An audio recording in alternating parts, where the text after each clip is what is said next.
Hi. I had one of those experiences last night that, I woke up in the middle of the night and had a realization, insight, maybe epiphany into our current situation that I think is really worth considering. Now, is one of those deals where I was flooded with information and this being 7 o'clock in the morning on Saturday, I'm not really sure that I can pull all of what had happened to me together into something that's cohesive and, well received by you, my wonderful listener. But it goes like this. So, preface. Um, Having been essentially circling the drain physically the last year from cancer and the effects of the treatment, I'm thinking that if the coronavirus were to enter my system, it probably wouldn't go real well for me, which is fine. I mean, that's not the essence of what I'm trying to say. But I do want to preface this idea that, I'm probably at pretty high risk for a pretty complicated outcome in the event that I get the virus. So, with that established, that this isn't like me saying that people should die or that economic systems should collapse or any of that, the thought that crossed my mind was along the lines of, okay, there's a thing called the Gaia hypothesis, and it was developed, postulated in the 70s by a guy named James Loveland, I think it was. In any case, and it indicates that the Earth as a living organism regulates the planet in the way that in a way that helps to keep it alive, right? And that if one doesn't recognize that human beings are a parasite, if not a cancer, on the earth, then either you aren't paying attention or you should probably take your blinders off, right? No offense, but I mean, we're destroying the ecosystem, and man, I don't have to go on about all of the bad that human beings are doing. Um, but one example is that historically there have been essentially two species of animals that go extinct every 1,000 years. It's 1,000 years, damn it.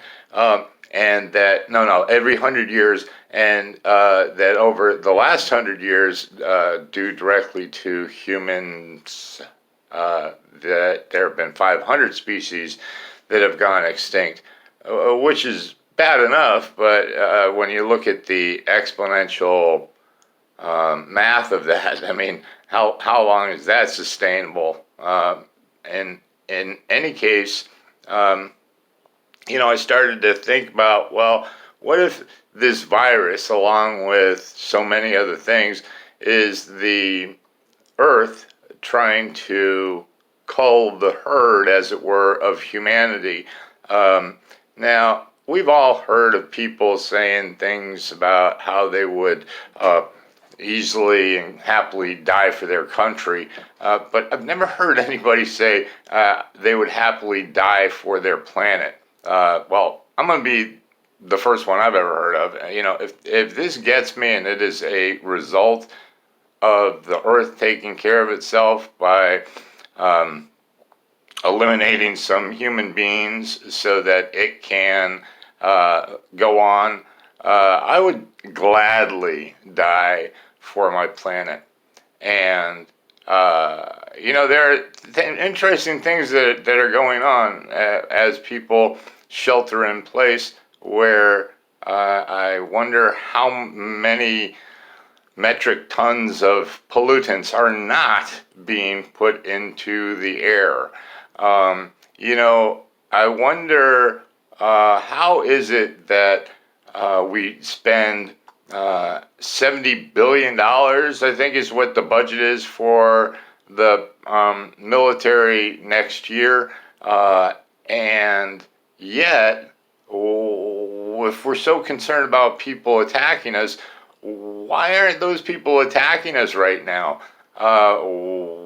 Wouldn't this be like the ideal time to attack the United States? I mean, we got a dolt in the White House, and he's having a hard enough time keeping us alive around the virus. Man, if I was the enemy of the United States, I would, attack something somewhere right now.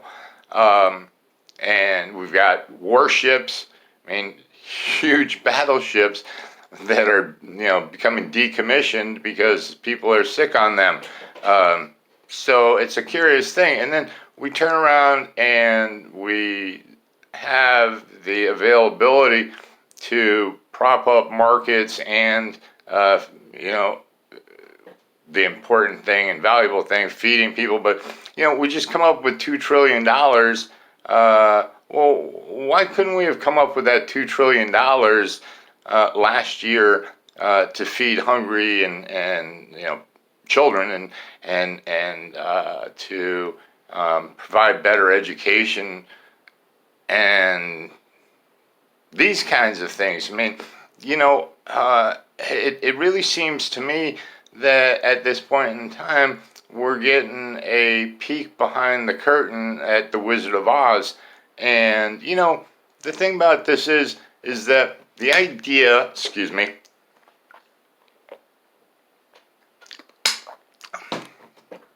the idea that people need to have jobs is like a paradigm that isn't necessarily the way it has to be. Okay, there are plenty of cultures and have been plenty of cultures down through time where there is not the need for people to work for other people. They just hunter-gatherer, whatever they do to make themselves subsist. And I get that we see these as primitive cultures, but the fact of the matter is we as a species created this paradigm of have to work. And listen, don't get me wrong, the very important thing about mental health, okay, let me rephrase that.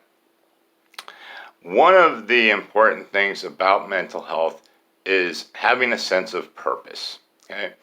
And yet, I doubt that a whole lot of people believe that their purpose is to go to a job that they find is a grind in order to, earn a dollar and then go home and kick the dog and scream at the kids or whatever happens. I mean, I get that that's not the way it is always, but the idea that a person has to have a job in order to be happy is faulty. This is a really, really great time for each individual to ask themselves, well, what would I do if I didn't have to go work for somebody? Would I be able to do things in my own life that enhance it and make me feel better about myself, better about life? What have you ever asked yourself, what would you do if you had the ability to do anything that you wanted to do? Now might be a time to start pursuing that. Now might be a time where the whole paradigm shift starts to happen. That we realize that the whole house of cards is made up of, bullshit, and that we don't have to have Wall Street to be happy, or well, but this is the belief system that we're thrust into. I mean, I've seen, people, old dudes in particular, old white dudes in particular. Oh wait, who's that? Old white dude. Anyway, saying things like, let's get the economy back going, and if people have to die, oh well, that's not as important as the economy staying strong, and that the whole country's going to fall apart and the whole world's going to fall apart. It doesn't have to. I mean, listen, the whole system is really sick, right? We allow for things like, the rainforest is being destroyed at the rate of 200,000 acres, ready? A day, right? The lungs of the planet, 200,000 acres a day. That's obscene, right? The $700 billion that goes into bombs and planes and ships and everything every year. What could we do with that? People would be able to eat, and we'd end starvation probably forever, but certainly generations. And if the technology, the mind power that goes into creating new weapons and building all of this stuff, if it was geared towards healthy, peaceful purposes, how would that look? So, the concern that we're all having about how things will go, on a level, is legitimate. And I mean, if you feel fear, concern, worry, it's all, it's in our heads. And the beautiful thing is that while we can't do anything about what happens, we can do everything about how we think about what happens. And if we start thinking about this event as though maybe it's an opportunity for a radical paradigm shift in the way that we are doing life and doing the world, then maybe this is a good time. Maybe this is a joyous time.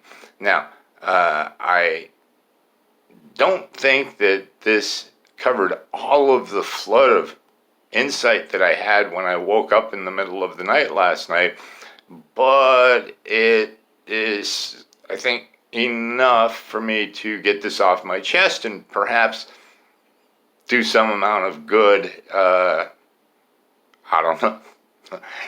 Anyway, there you have it. So, peace out. Bye.